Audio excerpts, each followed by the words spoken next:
Hi, my name is Luke. Over the next few weeks, you're going to be studying relational awareness. And my hope is that through this study, you will learn some things that you can do to improve your relationships with everyone. So, what are you going to learn in this study?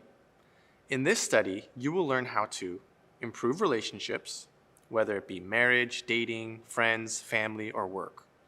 Recognize relationship red flags, what they are, and how to look for them. Respond to those who are being mistreated.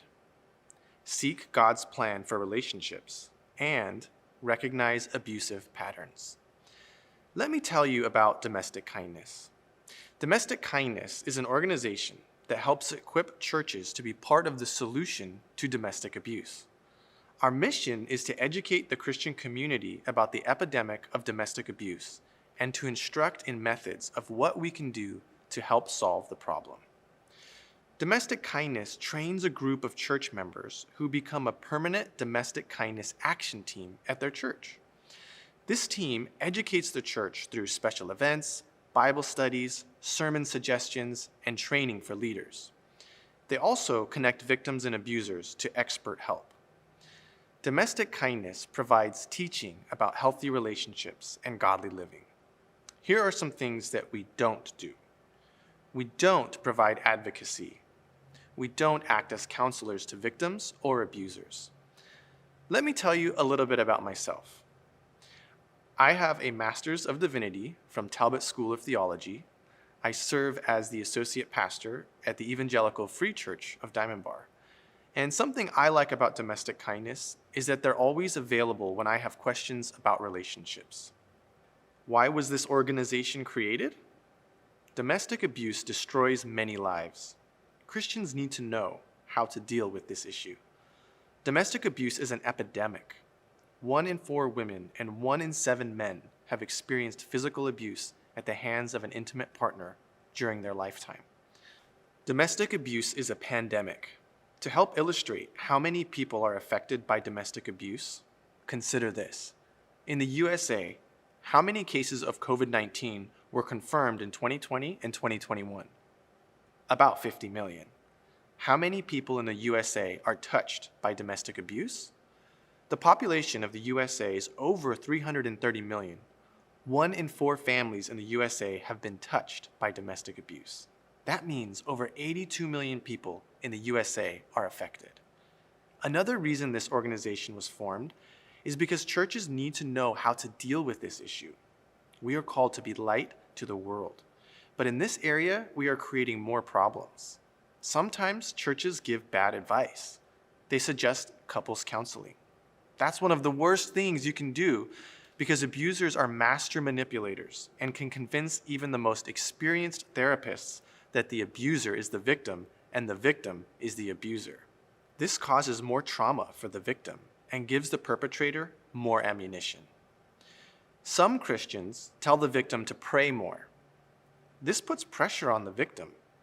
God doesn't change abusers who are unwilling to change. Some say, love, sacrifice, and forgive more. This further enables the abuser and thus perpetuates abuse. They say, divorce is worse than abuse. They believe you should keep the marriage together no matter what. They value marriage over the individual. They blame the victim or assume the victim has a part in the marital conflict. They ask, what are you doing to make him or her angry? They ask, why are you attracted to abusers? They say, there are 2 sides to every conflict. They don't understand that abuse is not a marital problem. It's an abuse problem. Sometimes they confront the abuser without the victim's consent. That can be dangerous for the victim. What was God's plan in creating people? To live in harmony with Him and with each other. Why is our nation in the midst of turmoil right now? Because of hatred and selfishness on the part of so many. This was never God's plan. It makes Him sad to see cruelty and violence perpetuated on the innocent. What would the world look like if every home was a haven of love and kindness? Would you like to be part of the solution to domestic abuse? Join your church's Domestic Kindness Action Team. If your church does not have an action team, please consider yourself the beginning of that action team. Email domestickindness@gmail.com. Today, we begin the Relational Awareness study with Lesson 1. We will discuss an overview of this study, relationship red flags, healthy relationships, domestic violence statistics. The application for today is ask God to reveal a red flag in a relationship you've observed. The scripture for today is Matthew 5:9. Blessed are the peacemakers, for they will be called children of God. At the beginning of every study, you will watch a short video of a testimony. Feel free to leave the room momentarily if you feel triggered. As we like to say in domestic kindness, if you can be anything, choose to be kind. Enjoy today's lesson.